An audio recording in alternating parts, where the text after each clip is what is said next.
We're now joined by Dr. Vikas Oswal, pulmonologist and national NTEP trainer, Maharashtra Chess Council of India, and also Professor Dr. Anita Ramesh, specialist in clinical trials, joining us. Thank you both doctors for joining us. And Dr. Oswal, first to you, very, very worrying situation in Maharashtra. The restrictions have been brought back, but a lot of damage has been done in these last couple of weeks with people, acting as if everything is okay, the pandemic is over. Even this morning, we're seeing visuals from Dadar in Mumbai, one of the big markets, and they're massive crowds just moving around. Yes, we have already seen there are a lot of cases right now, especially in this past 2 weeks. There are surge in cases. The curve again seems to be climbing up, figures raising, right? 78.4 new cases have been reported in past 24 hours, whereas 26 odd figures of new cases were registered in past 24 hours.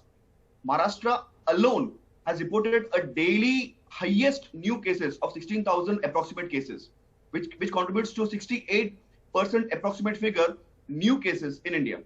So that is something really worrisome. Maybe we are going a bit careless somewhere. Maybe we have become a bit fearless somewhere. The trend of using a mask seems to be a bit, a bit casually being taken by community people over here. We somewhere really require to follow these norms very strictly. After all, corporation is behind us. They are following their maximum what they can. They are behind us to follow the rules, and they are definitely doing their best. But somewhere we really require to cooperate them if we really don't want to get locked down again. Right, absolutely. In fact, the Chief Minister has warned several times that, he's given last warning in case he has to declare a lockdown. Dr. Anita Ramesh, what is your view of the situation right now? This was something that was inevitable. Many of you experts kept pointing out that there will be a second wave, though we thought we had dodged it, given that after the festival season, after New Year's, we didn't really see a rise in numbers. In fact, the numbers were going down. But this second wave now does seem upon us. Yes, the second wave had to come. It is inevitable. It has come in the Western countries. It is sure to come in India. And as Indian citizens, along with the government, it is our combined responsibility to keep our guards on and fight. Remember, Gargi, the pandemic is not off, or we are not out of the pandemic. Yes, we have vaccines with us, but a small portion of the entire population had got vaccinated, with the healthcare workers more than 60 years and 45 to 59 with comorbidities. The entire rest of the population is not vaccinated. And with the things unlock procedures taking place, all the children are going to school, the adolescents are going to malls, the hotels, hospitals are open for other procedures, the cinema halls are open, gym is open, there is close contact, mixing, there is no social distancing, people have forgotten about their masks, hand sanitizer, and we are not following the rules and regulation. See, the only way to keep the corona out of bay, one is vaccine, but please keep the distance, which is not maintained. And that's why there's a huge surge in the number of cases in these 3 states, and not 3, at most 9 states are where the cases are rising.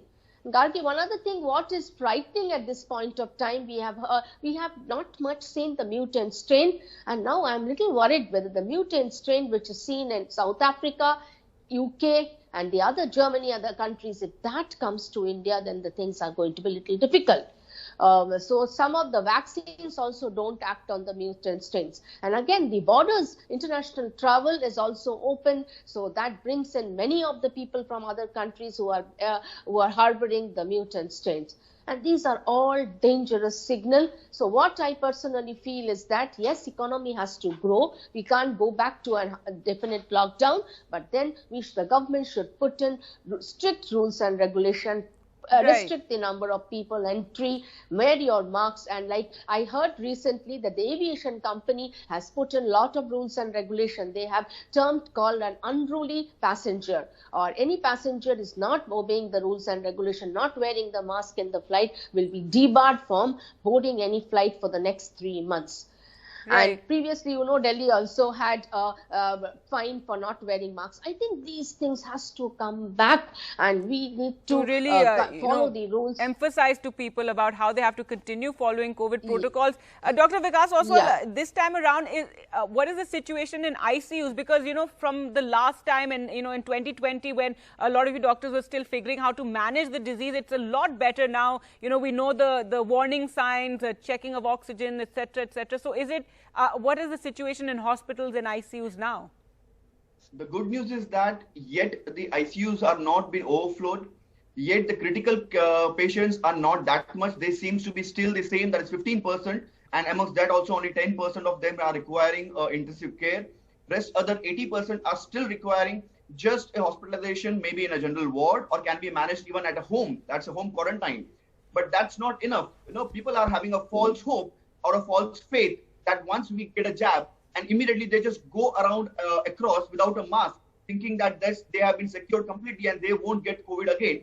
That's somewhere you need to fit it in your mind, that getting a jab or getting a vaccinated doesn't mean that you have been protected 100%. Okay, these vaccines, definitely the efficacy of these vaccines are maybe around range of 60 to 80%, but it is nothing to do. There are patients who have received 2 jabs or 2 vaccines, 2 shots of vaccines, but still they are positive.